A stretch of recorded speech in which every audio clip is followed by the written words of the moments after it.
그는 맨주먹이었다. 맨손으로 현대를 일으켜 세계로 뻗어간 사람.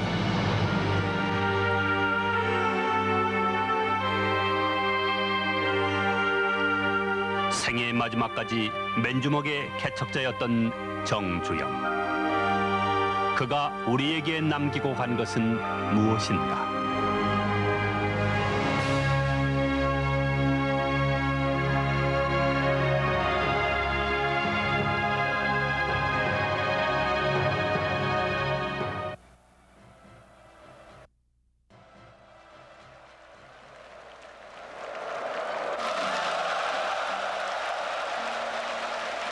지난 1997년 현대 창립 50주년 기념식.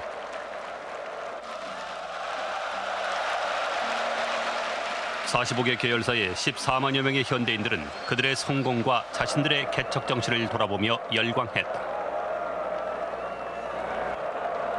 당시 현대, 현대인이라는 말은 국제사회에서 투혼의 정신성을 대변하는 고유 명사였다.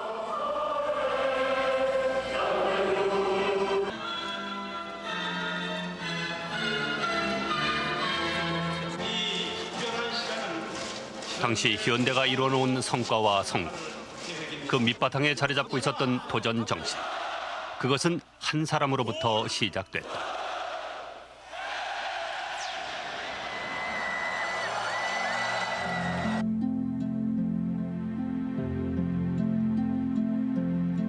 극동의 작은 나라의 보잘것없는 기업 현대에서 세계의 현대로 거듭나게 한 인물, 정주영.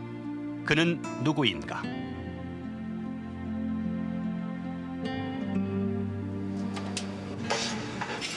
우리나라 모든 사람들이 대부분 다 농촌에서 가난하게 성장을 했습니다. 나는 이 강원도 통천 송전면, 통천군 송전면 아산이라고 하는 한 50% 되는 가난한 농촌에서 태어났습니다. 그러니까 1915년 겨울에 그 시골 촌에서 이 7남매, 아들 6에 딸 하나 있는 그 7남매의 그 맏아들로 태어났습니다.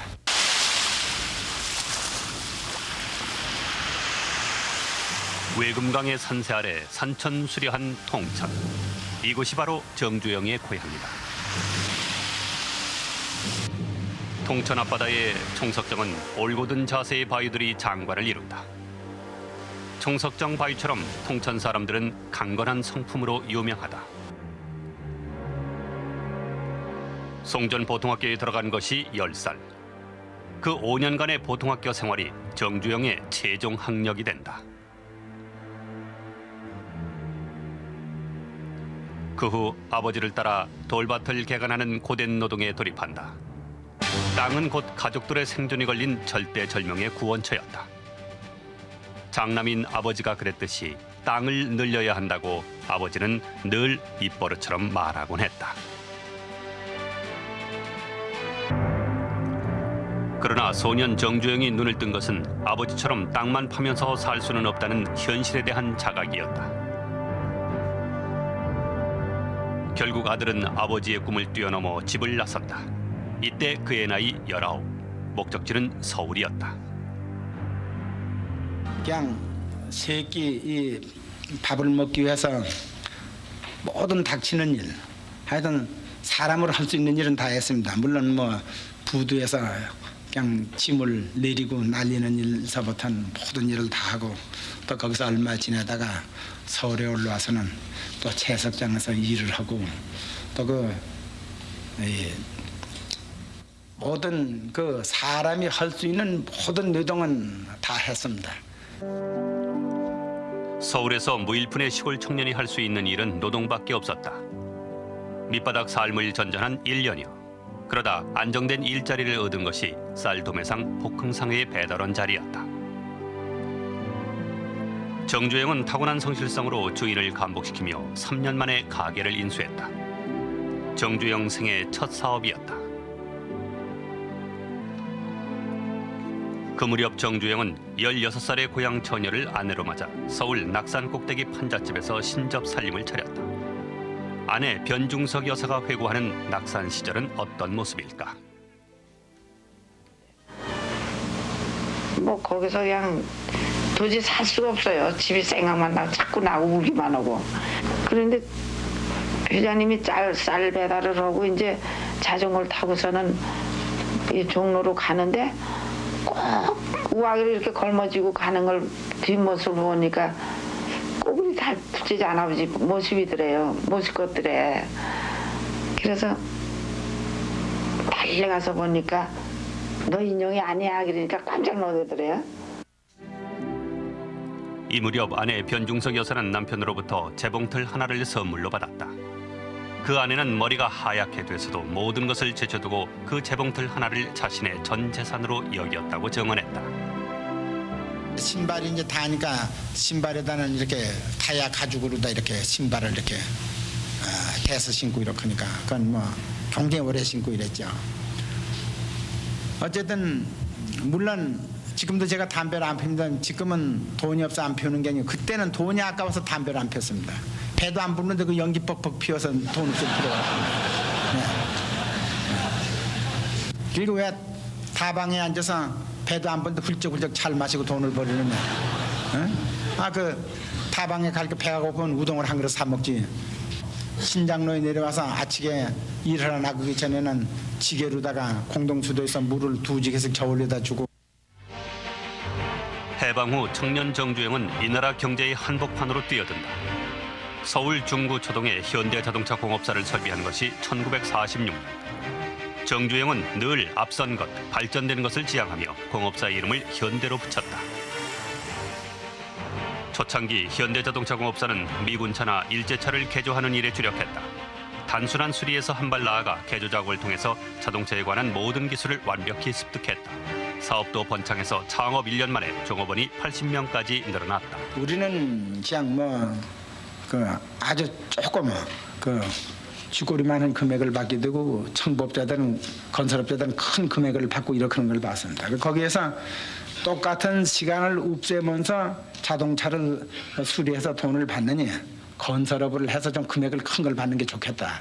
이렇게 생각한 것이 현대건설의 시초입니다. 건설업이 전도 있을 것이라 판단한 정주영은 자동차 공업사 건물 안에 현대토건사 간판을 내걸었다.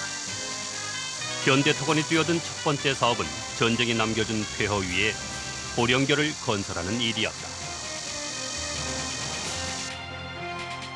지리산 공비 토벌에 나선 정부로서는 낙동강 상류 교통의 요충지였던 보령교의 복구가 시급했다. 정부 발주 공사로는 최대 규모인 이 공사를 전시건설의 실적을 인정받은 현대건설이 맡게 된 참이었으니 신생기업 현대로서는 사활이 걸린 공사였다. 그러나 공사는 처음부터 난항이었다. 기초만 남아있는 격악에 상물은 물에 잠겨있고 변동심한 낙동강의 수심까지, 거기에 장비 문제까지 있었다. 장비는 이제 미군 부대에서 불화한 거를 공업사에서 수리해서 그래서 이제 그 건설 공사에 투입을 했어요. 그러니까 이제 뭐 장비도 그냥 뭐 미국 사람이 쓰다 내버린 거 이런 걸 그냥 전부 갖다 개조를 하고 다시 그냥 재생을 하고 이래가지고 그 장비를 갖다 썼는데 그 장비가 뭐 아주 열악한 그런 상태죠. 그때는 뭐 우리 대한민국에 장비가 중장비가 그렇게 없었으니까. 그런 장비로 공사를 시작했던 게 불찰이었다. 설상가상으로 임금을 제때 받지 못한 근로자들까지 폭발하기 시작한다. 참으로 선택의 결단이 필요한 시기. 그러나 정주영은 자신과 혈육의 자산까지 팔아가면서 끝내 공기를 맞춰 현대의 신용을 지켜낸 이 작은 다리의 의미가 값진 것은 정주영과 현대건설이 사수한 기업인의 신용, 기업의 공신력을 말해주는 아름다운 증표로 남아있기 때문이다.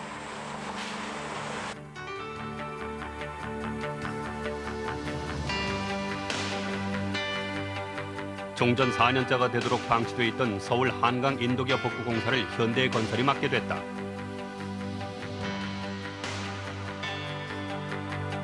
이 소식은 천여 개의 군수업체가 난립하던 국내 건설업계를 강타했다.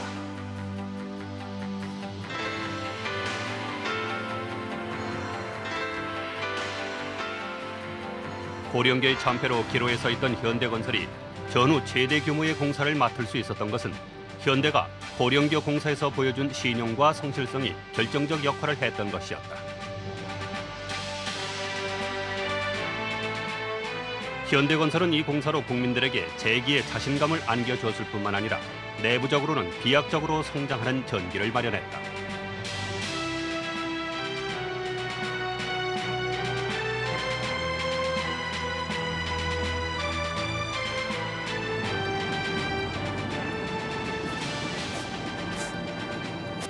과거 시민들이 감격에 젖어 통과했던 그 다리는 60년대의 경제 발전과 7, 80년대의 고속 성장을 담당하는 수도 서울의 경제적인 통로로, 그리고 서울의 낭만과 서정을 장식해주는 한 풍경으로 살아있다.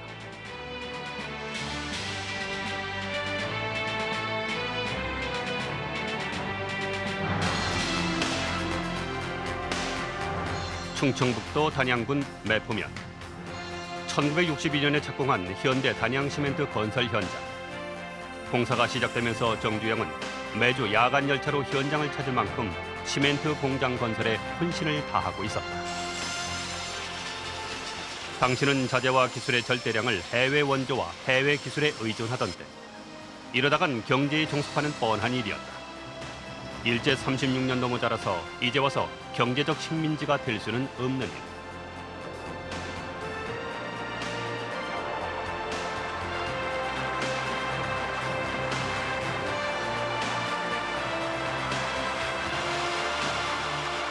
산업의 황무지였던 60년대 자립의 상징이었던 시멘트는 그에겐 무엇보다 중요한 존재였다.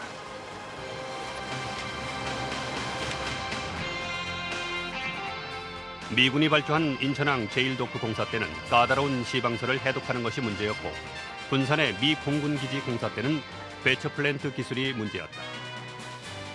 시방서대로 공사를 하는 것도 처음이었지만 콘크리트를 칠 때 보지도 듣지도 못한 배처 플랜트를 만들어야 한다는 것이었다.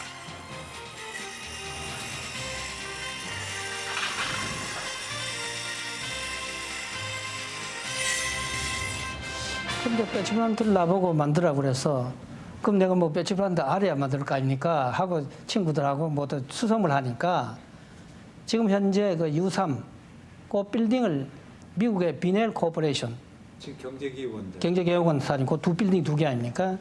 그걸 미국의 비넬 코퍼레이션이 이제 하는데, 거기에 배치 플란트 하나가 있다. 그래가지고 그럼 한번 가보자고. 그래서 이제 경비가 사무하게 지키는데 들다갈 수도 없고, 그래서 우선 이제 한 놈 데려가지고 날 엉덩이 좀 밀라. 그래가지고 담을 높이 했기 때문에 그 담을 기울러 가서 이래 보니까 과연 배치 플란트라는 게 또 있더라고요. 현대에서 만든 국산 1호 배처 플랜트는 그렇게 눈으로 훔쳐보고 손으로 그리고 다시 훔쳐보고 그리는 눈물겨운 과정을 거쳐서 만들어졌다. 대통령 박정희와 기업인 정주영의 만남. 박정희는 60년대 조국 근대화의 이념을 제공한 인물이었고, 정주영은 이미 건설 현장에서 자립 경제를 실현해 가고 있던 사람이었다. 1964년 서독의 아우토반을 보고 충격을 받은 박정희는 경부 고속도로 건설을 구상하게 된다. 그러나 자본과 기술, 그 어느 것 하나 갖춰진 게 없는 상황. 이때 그가 찾았던 사람이 바로 정주영이었다.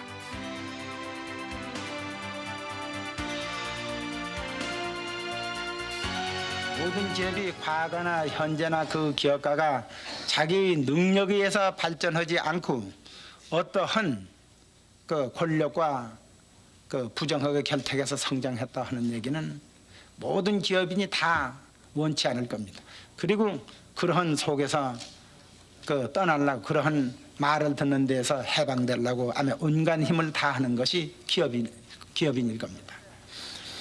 그래서 우리는 그때 사실 경험도 부족하지만은 외국에 나가서 무슨 공사를 해서, 외국에서 공사를 따서 공사를 많이 하게 되면은 저러한 그 국민의 그 비난 소리를 우리가 면할 수가 있다. 완전히 자기 힘에 의해서 컸다 이런 소리 듣기 위해서 해외 나가서 태국의 무슨 도로 공사, 저 아라스카 산 속에서 우리가 가서 1968년 2월 1일 단군 일의 최대의 공사라는 경부고속도로 공사가 시작됐다.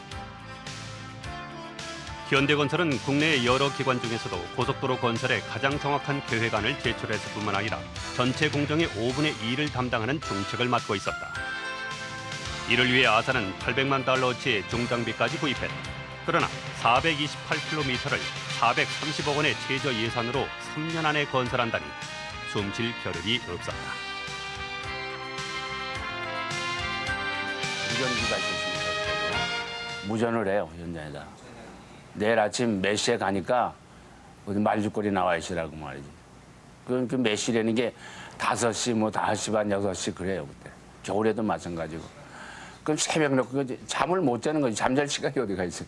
저녁 10시 넘어서 11시, 12시에 자고 새벽 4, 5시에 일어나서 거기 나가서 이제 정 회장 만나가지고 난 꽁무니에 타고 그냥 반 앞에 타고 가면서 말이지. 뭐 이것도 안 했다 저것도 안 했다 그러고 말이야 욕을 해야 되는 거지 뭐 욕을 해도 되는데 하여튼 공사 끝날 때까지 1평방미터에 한 번씩은 내 욕을 먹었을 거예요.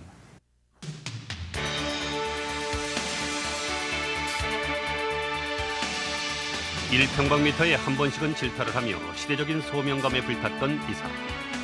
그런 정주영에도 불가항력적인 게 있었다. 방제 터널이었다.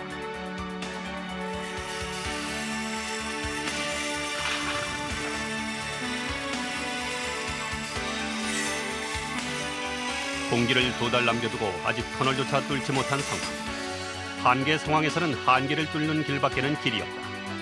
정주영 특유의 통찰력과 저돌성이 발휘됐다. 조강 시멘트로 지층을 받치면 된다.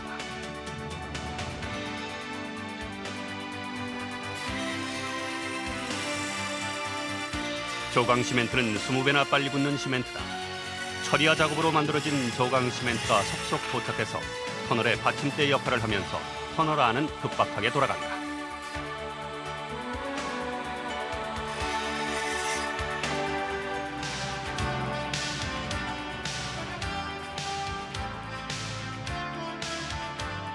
드디어 1970년 2월 27일 밤 11시 경부고속도로의 최대의 난공사이자 마지막 공사였던 방제 터널이 뚫리게 된다.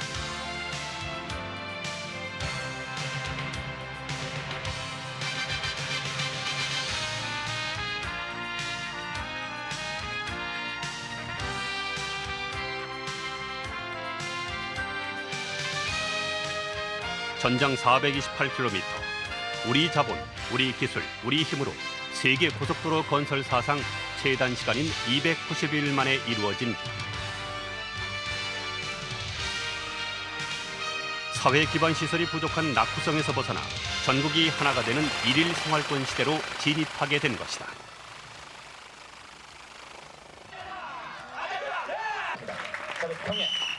아산은 사원과의 관계에서도 장유 유서의 유교적 가치관을 중시합니다.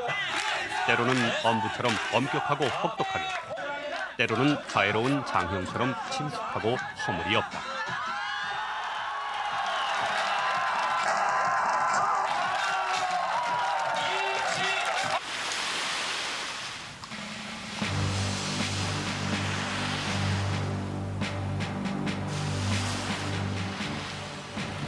정 회장과 함께 황무지를 개척하며 국가 경제를 이끌어온 사람들.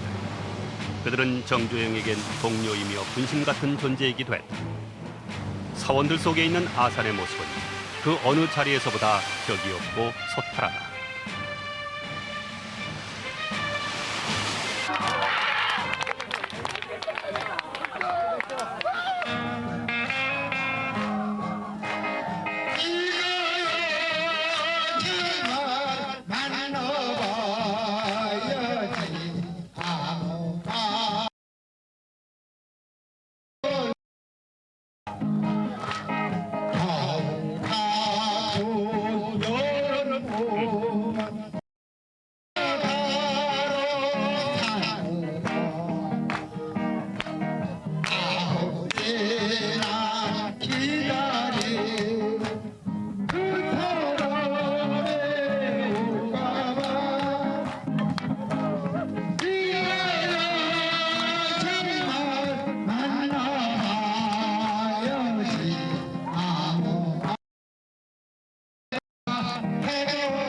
그 양반이 전에 사실 노래를 잘 못하셨습니다.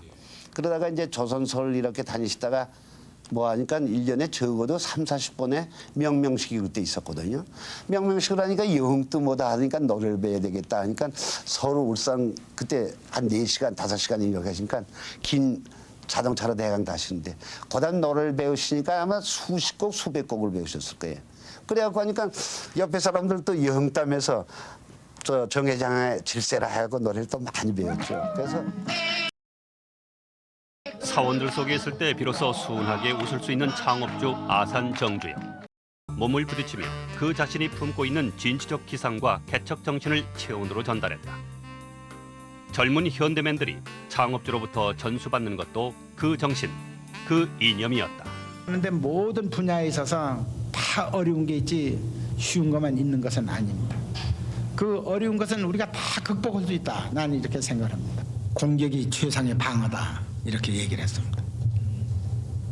기업에 있어서도 우리가 발전은 우리는 전진적인 자세로 우리는 그 활동을 해야지.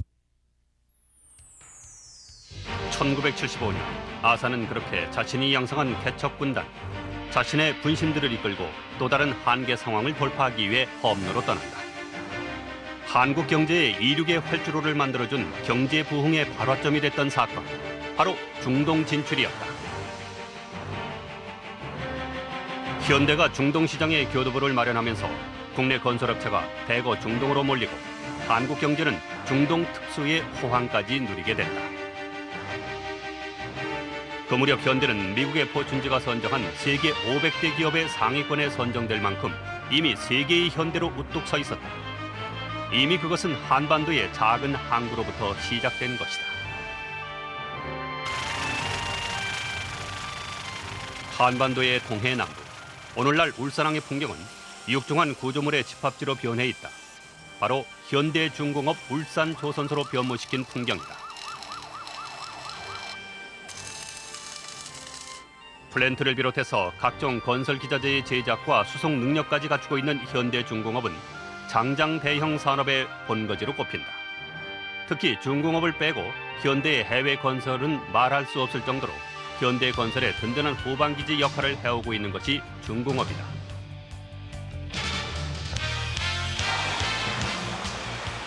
현대의 빛나는 해외 진출도 실상 중공업이라는 육중한 발전기가 있었기에 가능한 일이었고, 그것은 또 골리앗처럼 확고부동한 아산의 신념이 있었기에 가능한 일이었다.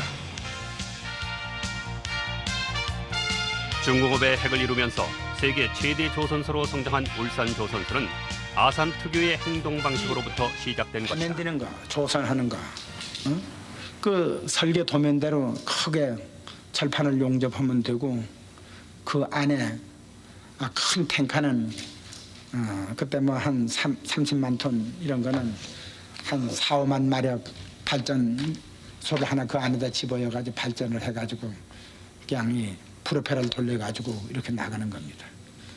뭐 그 세부를 얘기해서 다 얘기하면 굉장히 복잡하지만은 크게 얘기하면은 종합건설회사가 그 분야에 조금만 교육을 시키면은 그 배를 만든다 아무 지장이 없습니다. 문제는 돈과 땅이었다. 아산이 염두에 두고 있던 울산 미포만은 홍량한 해안으로 아직 확보도 안 된 땅이었다. 그런데 거기에 조선소를 짓겠다니. 일국에다가 조선소를 하겠다는 빚을 내라 댕겼습니다. 첫 번에 일본에 요청했는데 일본에서는 한국은 조선을 할 만한 기술이었고 아주 그 저변의 유치원 단계니까 조선이 안 된다. 뭐 이렇게 얘기를 했습니다. 그래 안 됐고 그다음엔 우방이라고 미국을 열심히 찾아다녔는데 미국도 또 안 됐습니다. 그래서 이제 또 구라파를 찾아갔습니다. 구라파를 찾아갔는데 우리가 뭐 조선소 하려고 땅도 안 사놨습니다. 만약에 차관을 안 주면 뭐 땅만 사가지고 거기 돈만 없어질 테니까 차관을 얻으면 땅을 살라고 이렇게 땅도 안 사놓고서는 현재 우리 현대조선소에는 그 미포만 백사장 그 사진만 들고 다니면서 5만 분지 지도하고 그걸 다니면서 돈을 구워주면 여기다 조선소를 지켰다 이렇게 돈을 구워 다니는 겁니다. 일본과 미국에서 퇴짜, 다음에 찾아간 곳이 영국이다. 세계 5대 은행에 꼽히는 버클리 은행도 경험이 부족한 한국이 과연 20만 톤급 배를 만들 수 있겠느냐는 것이었다. 바로 그 순간 정주영은 500원짜리 지폐를 꺼내 우리는 이미 400년 전에 세계 최초의 철갑선을 만들었던 해운국이요라고 말한다. 이때 은행이 제시한 조건은 배를 살 선주를 확보해 오면 차관을 주겠다는 것이었다. 더욱더 어려운 시험이었다. 그리스의 선주를 한번 동원해보자. 그 당시는 그리스의 세계적인 선주가 있었습니다. 오나시스. 오나시스의 그 처남이 또 아주 그리스의 당대 대선주입니다. 그러니까 선주끼리 그 결혼해가지고 레바노스라는 사람인데 레바노스의 누이가 오나시스한테 시집을 간 겁니다. 사실 참 그 지금 생각해도 한심한 얘기죠. 우리가 뭐 조선소가 있으면서 배를 팔겠다는 게 아니고, 그 5만 분지 지도, 그다음에는 그 조선소 지켰던 백사장 사진, 그걸 들고 가서 당신이 배를 사주면은 아주 얘기가 국어기죠. 배를 사주면은 사줬다는 증명을 가지고 영국 정부의 승인을 받아서 영국 정부에서 차관을 얻어서 기계를 뭐 사드리고 그래서 여기다 조선소를 지어서 네 배를 만들어줄 테니까 사라 이런 얘기죠. 근데 어떤 사람은 우리를 보고 엉터리를 하면 우리보다는 더 형편없는 길에도 그 사람이 턱 걸려들었습니다. 그래서 26만 돈짜리 탱카 2척을 그 사람이 3,700만 불씩 약 7천만 불에 계약을 해서 그때 우리 돈으로 다 현금으로 다 계약금을 한 13억 탁 받아가지고 외환에다 탁 송금을 하고 계약서하고 그걸 들고서 영국 정부에 들이댔으니 영국 정부 옴짝 못하고 차관 승인해줬죠. 1972년 3월 23일 8천만 달러라는 막대한 자금이 투입된 조선소 건설은 관례를 깨고 조선소 건설과 선박 건조 두 가지 일이 동시에 진행된다. 남들처럼 조선소를 먼저 짓고 거기에서 선박을 만드는 방법으로 언제 그들을 따라 잡느냐는 것이 아산의 생각이었다. 8천만 달러가 투입된 공사가 시작됐다. 조선소를 먼저 짓고 그 뒤에 선박을 건조하는 것이 당연한 순서일 것이나 아산은 그 두 가지 일을 동시에 진행시켰다. 미포만의 신화가 완성되던 1974년 6월 정주영과 현대맨이 만든 거대한 유조선은 묵직하게 태평양을 향해 나아갔다. 시작한 지 2년 3개월 만에 조선과 조선소 두 가지를 동시에 완성시킨 미포만의 한국인. 아마 세계의 조선 역사는 이것을 세계 최단시간의 신화로 기록해 둘 것이다. 1967년 현대는 사우디아라비아에서 대규모의 산업항을 건설한다. 당시 20세기 최대의 토목공사라고 불렸던 주베일 산업항이다. 우리나라의 외채 부도를 막을 수 있었던 세기의 공사는 그 기술도 문제였지만 수심 30m의 바다에 설치할 550톤짜리 철제 자켓을 만드는 것이 우선 당장의 문제였다.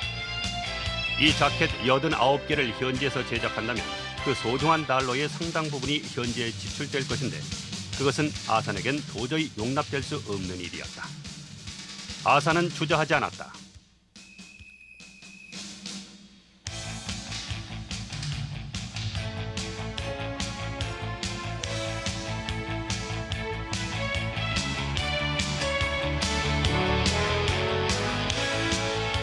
대단한 결심이죠. 결단력입니다.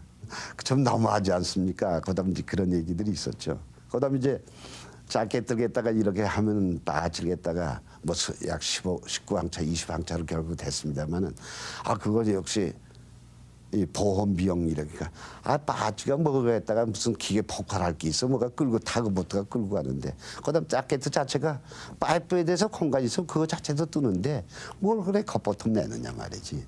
예? 그러니까 이 큰 공사를 했다가 또 여러 번 하려 그러면 안전도 줘야지만 큰 위험은 없지 않겠느냐. 바지가 뭐 웬만한 바지가 빠질 일도 없고 설사 빠진다 해도 자켓 자체가 큰 대형 파이프를 갖다가 만든 거거든요. 그다음 다 밀폐돼 있으니까 자켓 자체도 아무리 무겁대도 뜬다 그거죠. 실제가 그렇습니다. 그래 그런 발상을 하시는 분이에요. 울산에서 밤낮을 도와 자켓이 제작되고 이를 끌고 갈 터그보트와 바지선이 준비되면서 수송 작전을 시작했다.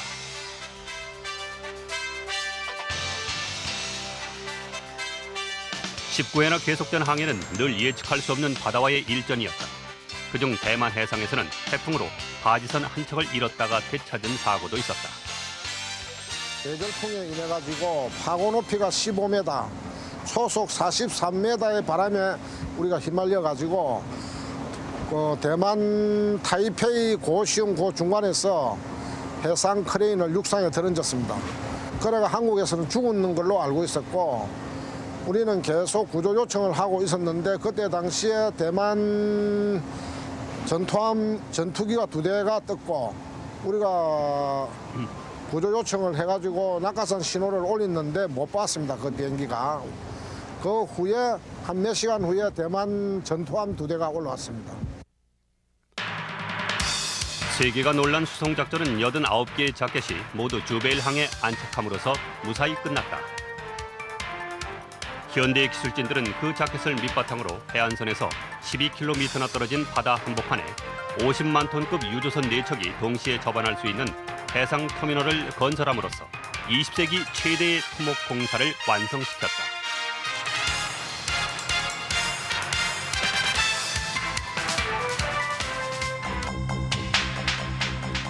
중공업으로 상징되던 현대가 첨단 기술과 초정밀 산업의 능력을 자동차에서 세상에 입증하게 된다. 1976년 2월 포니가 출고됐다. 한국은 세계에서 16번째, 아시아에서 2번째로 자체 고유 모델의 차를 갖는 나라로 부상했다. 우리가 세계 카나다에 들어가는 모든 외국 자동차 중에 일본의 토요타, 닛산, 혼다, 뭐 독일의 복스하겐, 무슨 이태리, 휘아트, 뭐 세계 모든 자동차 중에 우리가 1등으로 부상을 했습니다. 그러니까 그 사람들은 그건 상상도 못했죠. 후진국이고. 근데 이제 미국 큰 시장에서 그렇게 되면 큰일이다 이렇게 생각을 하는데 그 기울을 하는 거죠. 근데 미국 국민 자체는 그렇지 기울을 하고 있지 않습니다. 현대가 들어오는 것은 소형 자동차이기 때문에 미국 그 대형 자동차 메가들하고 조전하는 게 아니고 그 소형 자동차, 외국의 소형 자동차들이 미국에 들어오는 시장을 좀 갈라갔겠다고 들어오는 거다. 사실 그렇습니다.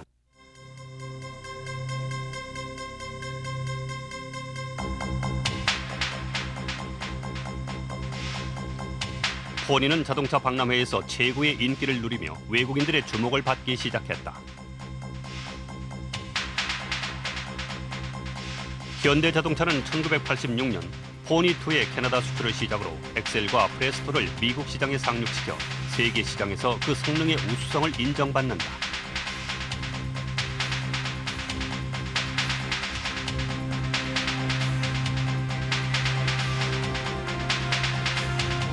힘의 현대가 기술의 현대로 세계를 누비기 시작한 것이다.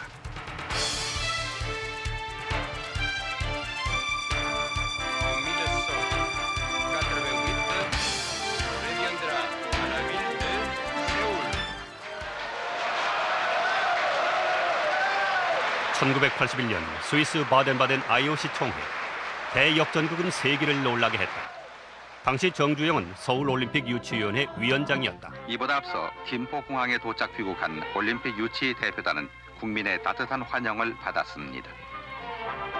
뒤늦게 유치전에 뛰어든 한국. 대세는 일본 나고야로 기울어 있었다. 정주영은 정부조차도 유치를 의심하던 상황에서 유치위원들을 총력 지휘했고 또 유럽에 파견된 현대그룹 직원들을 총동원했다.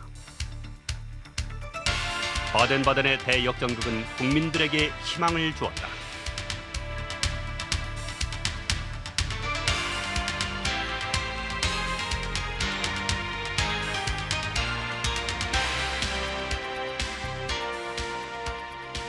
염원하시고 기도하시는 우리 대한민국 조국은 여러분의 뜻대로 매년 발전해 나가고 있습니다.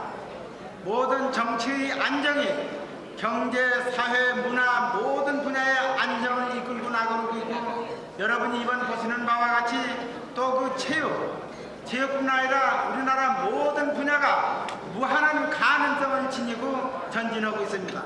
그리고 앞으로 1988년 서울 올림픽 때는 한국의 모든 분야가 정치, 경제, 사회, 문화 모든 분야가 지금보다 훨씬 눈부시게 발전한 양상을 여러분께서 조국에 돌아와서 보실 수 있을 것입니다. 정주영. 그는 올림픽 유치는 우리나라가 선진국으로 도약할 수 있는 계기라고 생각했다. 그가 유치전에 총력을 기울인 것도 그 때문이었다.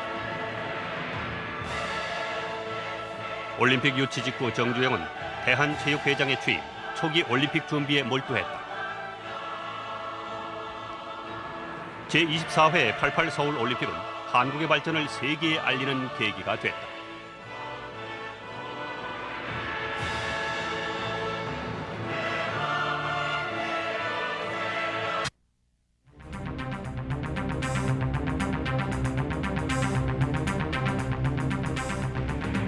지난 1992년 정주영은 정치인으로의 변신을 시도했다. 통일국민당을 창당한 것이다. 유권자들은 창당 50일에 통일국민당에게 30석의 의석을 안겨주었다. 전국구 국회의원에 당선된 정주영은 12월 제14대 대통령 선거에 출마했다. 그는 경제를 살리는 대통령, 통일조국을 완성하는 지도자가 되겠다고 선언했다.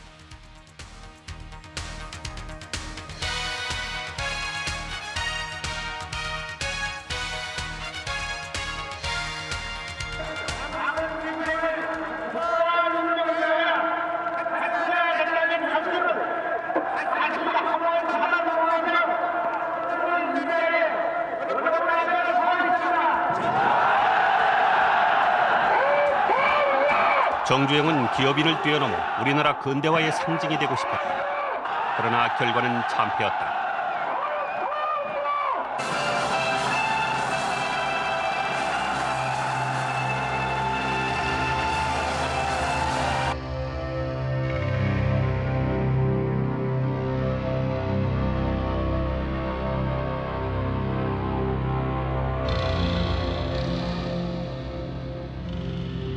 정주영은 스스로를 천성적인 낙관론자라고 표현했었다.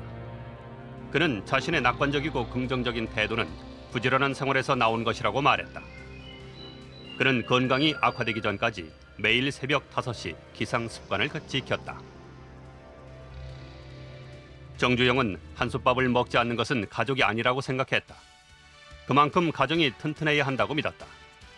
그것은 정주영이 고향 북한에 가족을 두고 온 실향민이기 때문에 생긴 원칙이었다.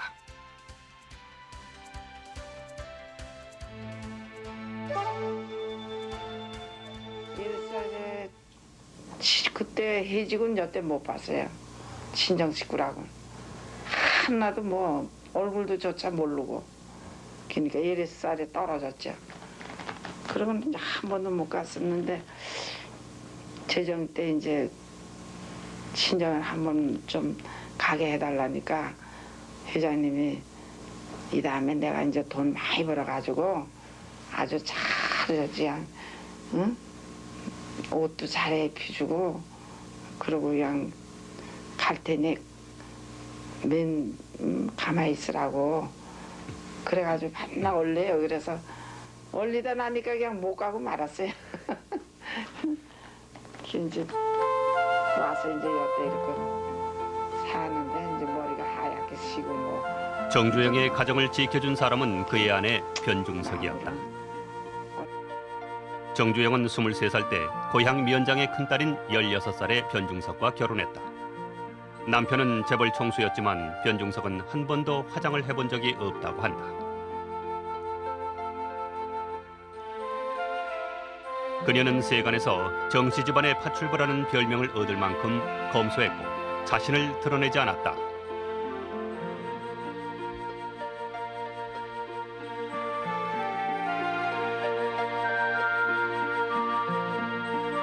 정주영은 그런 아내를 믿고 의지했다.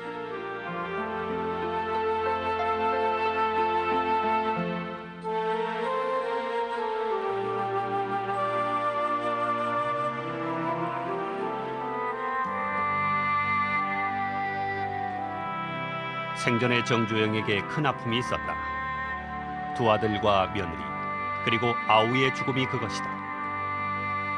그들을 기억할 때 정주영은 가장 약한 모습을 보였다고 한다. 다른 날이면 이제 그걸 한 번씩 들어서 모두 죽은 사람들 우리 몸필도 음성 좀 들어본다고서는 이제 틀어놓으면 뭐 틀게요. 당신이 틀다가는 다 울음바다가 되고 말아요. 근데 그 녹음이 있어야지. 건강이 나빠지기 전까지 정주영은 청운동 자택에서 계동 회사까지 매일 3km 거리를 걸어서 출근했다. 새벽에 도보 출근길, 그는 반드시 아들들과 함께했다. 젊은 시절 전차비를 아끼기 위해 웬만한 곳은 걸어 다녔다는 정주영. 그는 오랜 동안 현대 본사에서 가장 일찍 출근하는 직원이었다.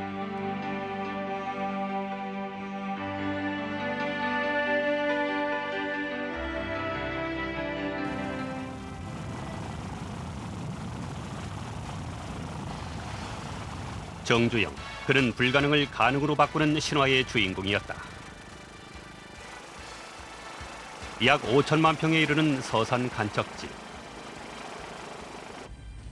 천수만의 바다를 두그로 가로막은 거대한 간척지는 가난한 농부의 아들 정주영의 오랜 염원이 담긴 꿈의 땅이었다.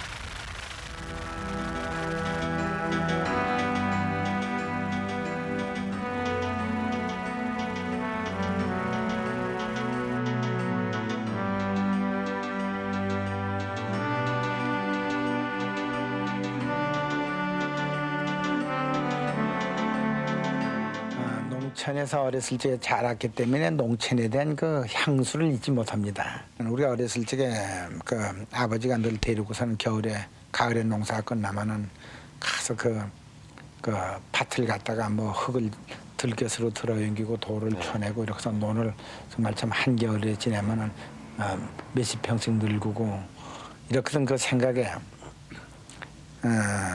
그냥 참 그거를 서산 그 간척을 하면서 지금 논을 좀 풀고 있습니다. 그거를 거기 가서 있을 땐 하루도 부모 생각을 잊어버릴 수가 없습니다. 항상 그 몇 평의 논을 일구고 기뻐서 그 생각을 하는 그 부모님 계시면 지금 이런 큰 그 넓은 논을 볼 적에 얼마나 기뻐할까 이런 생각을 하는 거죠.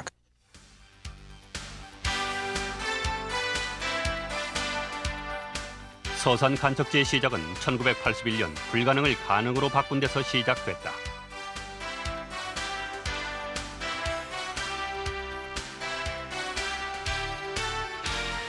많은 전문가들이 불가능하다고 생각했던 물막이 공사. 정주영은 폐유조선을 이용한 엉뚱한 발상으로 사람들을 놀라게 했다. 그것은 실험이자 도전이었다. 국내외 언론과 사람들이 정주영을 주목했다.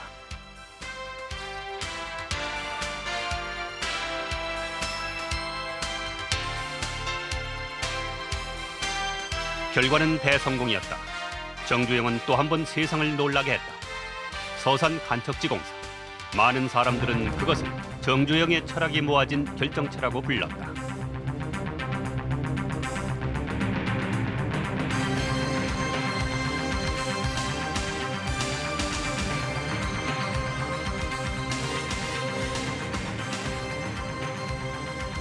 (4,500만) 평의 국토를 새로 만들었습니다. 어떻게 보면은 4천만 국민에게 한 앞에 한 평 이상의 우리 영토를 확장했습니다. 부동의 테두리에 있는 국토의 평수를 사 모은 것이 아니라 새로운 영토를 창조한 것입니다. 모든 것을 가능하다고 생각하는 것이 모든 것을 해결한다 이렇게 생각합니다. 그러나 나는 좋은 일이 있어서 좋은 일을 더 잘되게 밀고 나갈 적에는 더 한없이 좋지만은 또 어려운 일을 해결하는 그 기쁨은 다시 없이 좋습니다. 4,720만 평. 여의도 면적의 33배, 김제 평야보다 더 넓다. 가난한 농부의 아들로 태어났던 정주영. 그는 땅에 집착했다. 그리고 그 과정에서 삶의 진리를 배웠다고 말한다. 제가 서산에 가서 이제 같이 이제 그 일꾼들하고 일을 하면서 참 느낀 게 있습니다. 느낀 게 있는데 그 농사를 짓는데 제일 중요한 것은 첫째 물입니다. 그리고 제일 중요한 역할을 해야 할 것이 물입니다. 그런데 그 물은 일단 방조제를 막았기 때문에 강에서 물이 이제 그 계곡에서 물들이 이제 크고 작은 계곡에서 물이 흘러 들어와서 그 호수를 이루고 있습니다. 그래 그 호수의 물을 퍼서 그 농사를 짓는데 내가 거기서 느끼는 것은 그 가장 큰 역할을 할 물은 가장 낮은 곳도 있다. 그렇게 참 느낍니다. 그리고 우리 인간은 가장 그 큰 역할을 하지 못하면서 모든 높은 곳에 서기를 원합니다. 아주 내가 생각해도 내가 과거를 생각해도 참 아무것도 아닌데 어디 자리가 마련돼도 제일 꼴찌가 마련됐는지 좀 나은 자리가 마련됐는지 될 수 있으면 자기 역할을 못하면서 좀 나은 자리 이런 걸 지향해서 내가 살고 오지 않았냐 이렇게 느낍니다. 그래서 난 거기서 참 느끼면서 정말 참 위대한 사람은 가장 낮은 위치에서 만족하면서 큰 일을 할 수 있는 사람이 돼야지 진짜 그 위대한 사람이 되지 않겠느냐. 그 서산에 가서 늘 호숫가를 이렇게 늘 일을 하면서 차를 몰고 다니면서 이 제일 낮은 곳에 있는 물이 가장 높은 데 있는 그 위치의 논들을 자연수화식으로 물을 대고 가장 중요한 일을 할 거다. 내가 왜 과거에 그런 걸 터득 못하고 착잡한 자기 갈등 속에서 참 원만해야 할 것도 지나치게 그 갈등을 세워가지고 긴장을 했나 이렇게 생각을 하고 삽니다. 정주영은 서산 간척지에 농장을 만들고 소를 길렀다. 소년 시절 4번 가출을 시도했던 정주영. 그는 3번째 가출 때 아버지가 소를 팔아 모아둔 70원을 들고 나온 적이 있었다. 정주영은 아버지에게 진 빚을 갚기 위해 소를 키웠다고 회고한 적이 있다. 가난한 농부의 아들로 태어난 정주영. 그는 5천만 평에 이르는 대농장과 수천 마리의 소는 가난하게 돌아가신 부모를 위한 것이라고 말했다.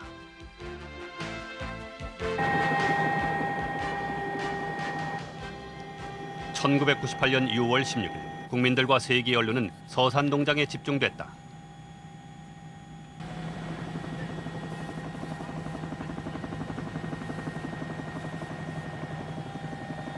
정주영 회장은 서산 농장에서 기른 소떼 500마리를 몰고 분단 후 최초로 판문점을 거쳐 북한으로 향했다. 사업을 남북 교류에 접목시킨 이 소떼 방북 드라마는 실향민을 포함해서 온 국민을 흥분시켰다.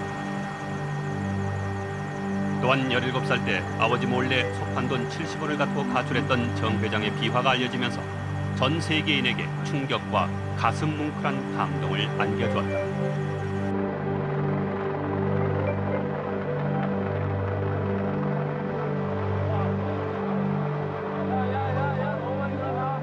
판문점에 도착한 정 회장은 방북할 소에게 직접 꽃다발을 걸어줬다.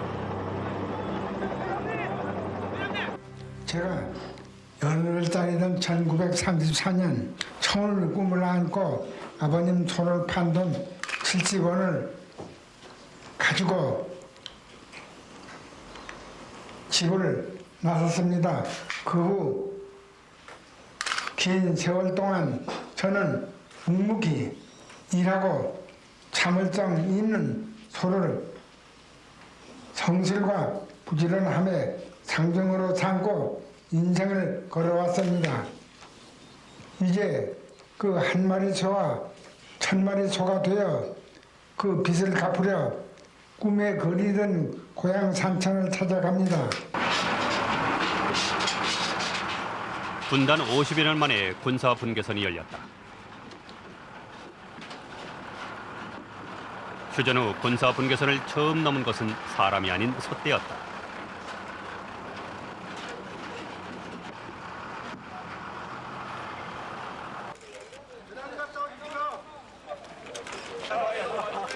정 회장은 환송객들을 뒤로 하고 군사 분계선을 넘었다.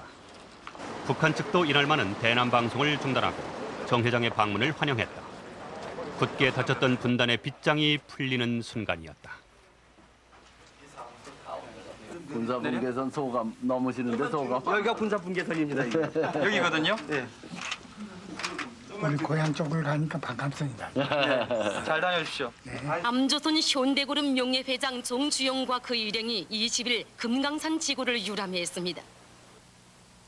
정주영 씨 가족은 7박 8일간의 1차 방북에서 금강산을 관광하고 고향인 통천도 방문했다. 우리 민족의 자랑으로 된 금강산은 세계 명산으로 이름 높다고 말했습니다.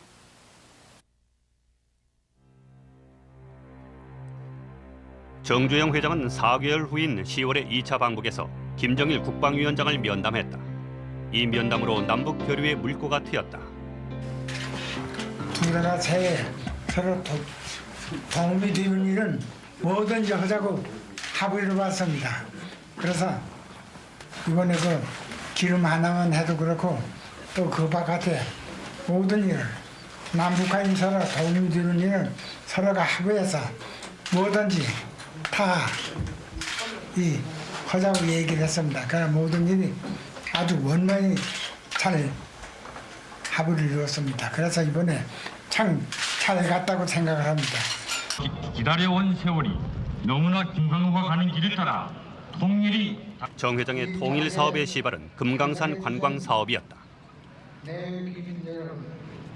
갑작스럽게 주어진 낙지에도 불구하고 정 회장이다.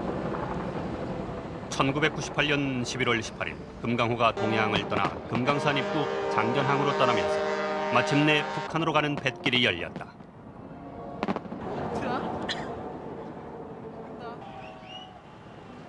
금강호의 처녀 항해에 정 회장도 승선했다. 평소 배를 타기 싫어한다는 정주영 회장. 그러나 첫 출항에는 불편한 몸을 이끌고 관광객들과 동승했습니다. 배는 안전하겠는가? 신변 안전에 문제가 있는 게 아닌가 하는 우려에 대해서 자신감을 보여주기 위한 것입니다. 날씨는 좋았습니까, 회장님? 아주 좋았습니다. 어디 해금강은 돌아보셨어요? 가봤습니다. 예. 회장님 고향을 갔다 오셨습니까? 또 갔다 왔습니다. 금강산 관광선의 공식 출항은 분단 50여 년 만에 남북 화해에 실질적 장을 연 역사적인 사건이었다.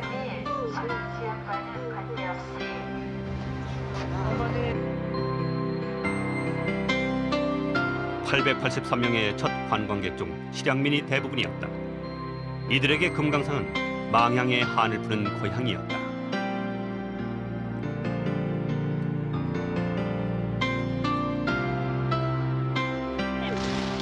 이 불효단 자식이 잔 올립니다. 금강산 관광은 지금까지 4천억 원의 적자를 낸 경제적으로는 실패한 사업이었다. 그러나 실향민들에게는 팔순의 이산 사업과 정주영이 베푼 최대의 자선이었다.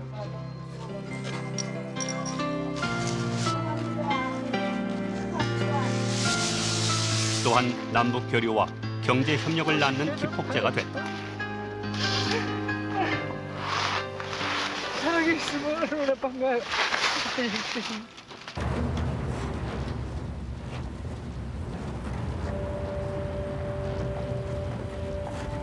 지난해 3월 27일 정주영 이후 현대를 이끌 후계 구도를 둘러싸고 아들 간의 갈등이 벌어졌다. 이미 노쇠한 정주영으로는 아들 간의 경영권 분쟁에는 속수무책이었다.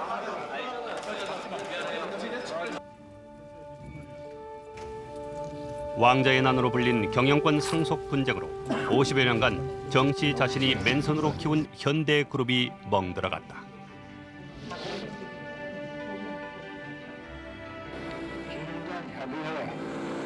우리가 경영은 단독으로 한다.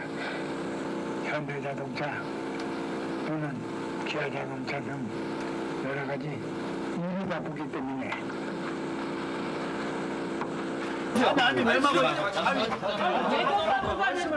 맨주먹의 개척자였던 정주영. 그의 생애는 한국 경제 개발의 역사였다. 그의 성공기에 한국 경제는 고도 성장을 구가했고 그의 노년기에 한국 경제는 변화를 요구받았다. 안 달라붙어요. 그의 퇴장과 함께 우리는 새로운 변혁을 요구받고 있다.